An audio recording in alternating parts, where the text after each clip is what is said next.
Bapak ST Burhanuddin.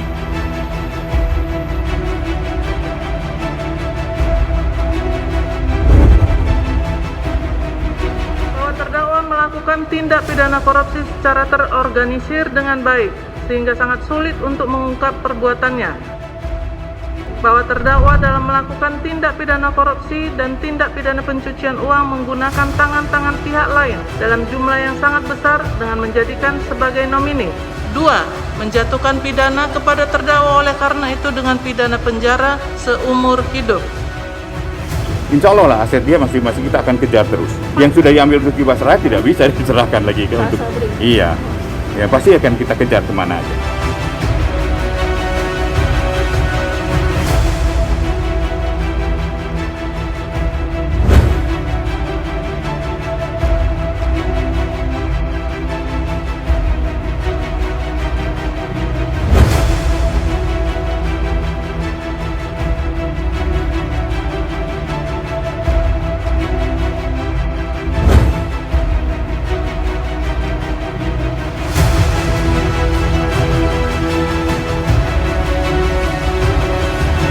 Pencarian yang ini kan memerlukan waktu, memerlukan kesabaran, memerlukan suatu ilmu dan koordinasi dengan bidang lain. Tapi apapun, dimanapun akan kami kejar.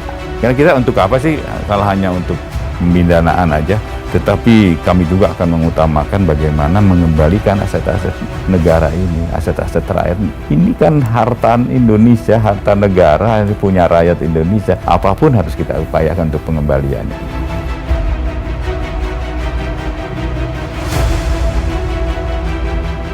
Kami akan lacak terus, walaupun mungkin akan berat, karena kerugian Asabri ini di atas asuransi Jiwasraya.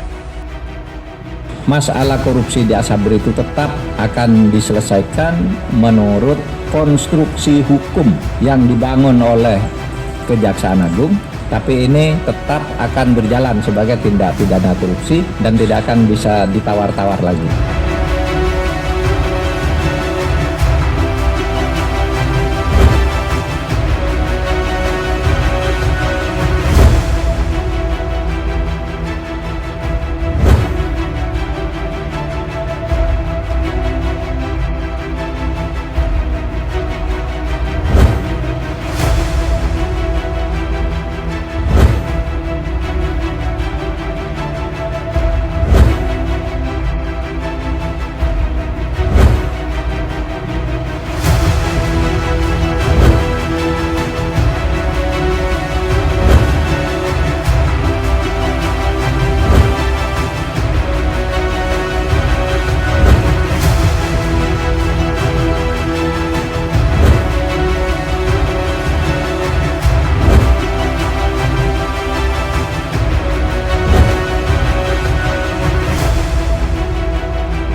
Terdakwa Heru Hidayat terbukti secara sah dan meyakinkan bersalah melakukan tindak pidana korupsi secara bersama-sama dan melakukan tindak pidana pencucian uang sebagaimana dalam dakwaan ke-1 primer dan dakwaan kedua dan dakwaan ketiga primer.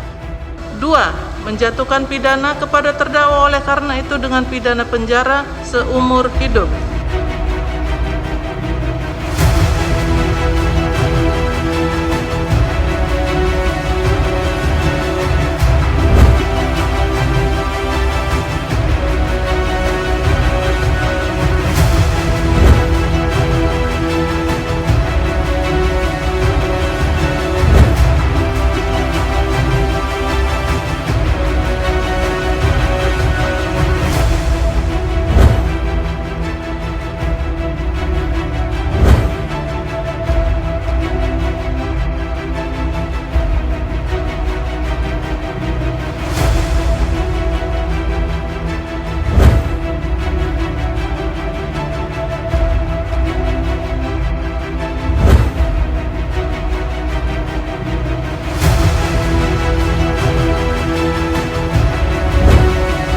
Mungkin pelakunya banyak yang sama dengan Jiwasraya, tetapi memang objek dan barang-barang bukti atau asetnya lain. Kejaksaan Agung akan menangani ini dengan sebaik-baiknya. Garangnya pemerintahan Jokowi bongkar mega korupsi Asabri. Mindset dalam pengawasan dan penegakan hukum harus diarahkan untuk perbaikan tata kelola dan pencegahan korupsi. Kasus korupsi di Indonesia seperti tidak ada habisnya. Kali ini yang tengah kembali menjadi sorotan ialah kasus penggelapan uang di tubuh Asabri atau Asuransi Sosial Angkatan Bersenjata Republik Indonesia. Asabri sendiri dibentuk pada era Soeharto tahun 1971 dengan tujuan memberikan santunan, kredit perumahan, juga uang pensiun kepada keluarga prajurit. Menurut peraturan pemerintah pada waktu itu, para peserta dalam hal ini semua anggota TNI wajib membayar iuran dari gajinya untuk masuk ke Asabri.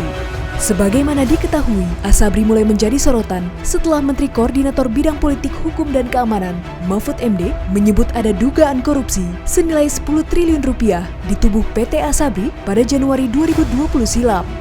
Semenjak itu, sejumlah permasalahan pada asuransi tersebut perlahan muncul ke permukaan. Masalah tersebut salah satunya terkait pengelolaan investasi. Di Asabri yang mungkin itu tidak kalah fantastisnya dengan kasus Jiwasraya. Di atas 10 triliun gitu. Asabri itu punya orang-orang kecil tuh, punyanya orang prajurit. Namun PT Asabri, dalam hal ini Direktur Utama Sony Wijaya, membantah tuduhan dugaan korupsi yang sempat dilayangkan kepada perusahaan plat merah tersebut. Bahkan ia tidak segan melayangkan ultimatum akan membawanya ke jalur hukum apabila ada pihak-pihak yang terus-menerus memberikan pernyataan yang tidak sesuai fakta valid. Nyatanya saat ini dirinya ditetapkan sebagai tersangka. Memalukan bukan?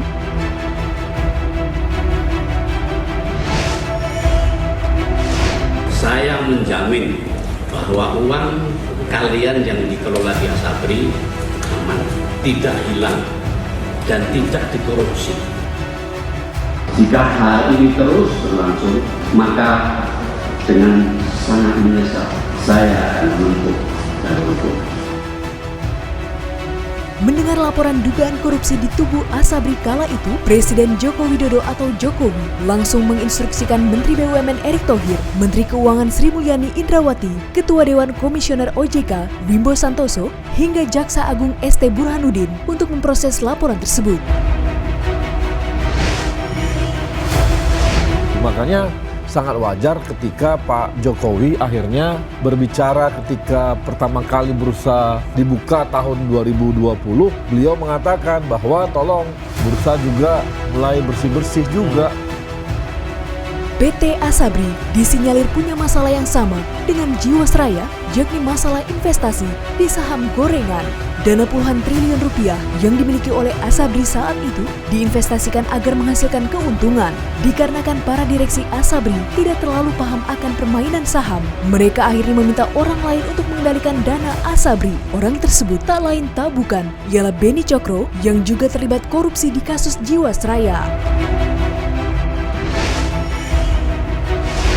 Yang terlibat di antara asuransi Jiwasraya dengan Asabri, dua tersangka ini, saya melihat itu pelaku utama juga. Pelaku utamanya di Asabri dan di Jiwasraya hampir sama dan modusnya pun tidak terlalu jauh berbeda. Dana senilai puluhan triliun rupiah tersebut dibelikan beberapa saham oleh Beni Cokro. Liciknya, saham yang dibeli tersebut sudah dimanipulasi terlebih dahulu nilainya. Maka, yang dibeli oleh Asabri bukanlah nilai saham yang sebenarnya. Dan ketika saham tersebut dijual kembali, harganya sudah pasti jatuh. Dan secara otomatis, Asabri mendapatkan kerugian. Gilanya lagi, saham-saham yang telah dijual di bawah harga perolehan ditransaksikan atau dibeli kembali oleh Asabri melalui Beni Cokro dengan pertimbangan ketika sahamnya naik tinggi akan dijual kembali dengan untung besar yang akan menutup kerugian-kerugian Asabri. Diketahui, seluruh kegiatan investasi PT Asabri pada kurun waktu 2012 sampai dengan 2019 tidak dikendalikan oleh PT Asabri, namun seluruhnya dikendalikan oleh Beni Cokro, Heru Hidayat, juga Lukman Pramono Sidi. Jaksa Agung RI, Sanitiar Burhanuddin, membeberkan kasus korupsi yang terjadi di Asabri saat ini memang merupakan kasus korupsi dengan kerugian terbesar di Indonesia, lebih tinggi dari kerugian Jiwasraya. Atas hal memalukan tersebut, negara pun akhirnya dirugikan, yang mana kerugian keuangan negara ditaksir mencapai 23,71 triliun rupiah. Kemudian Asabri 23,7. Ini juga rekor, dan ini adalah berkat teman-teman lah di Pitsus yang begitu dedikasinya tinggi, dan ini saya menaruh harapan terus ke depan.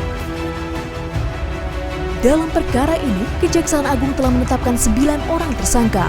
Di antaranya adalah mantan Direktur Utama PT Asabri, Mayor Jenderal Purnawirawan Adam Erdamiri, Letnan Jenderal Purnawirawan Sony Wijaya, Heru Hidayat, juga Beni Cokro Saputro. Pada periode kedua ini, langkah Jokowi seperti jarum dokter yang menusuk tubuh pasien. Melalui kementerian dan lembaga terkait lainnya, ia bertindak garang. Jika dipikir-pikir, lebih baik menahan sakitnya tusukan jarum daripada membiarkan bisul tersebut terus merusak tempat tumbuhnya.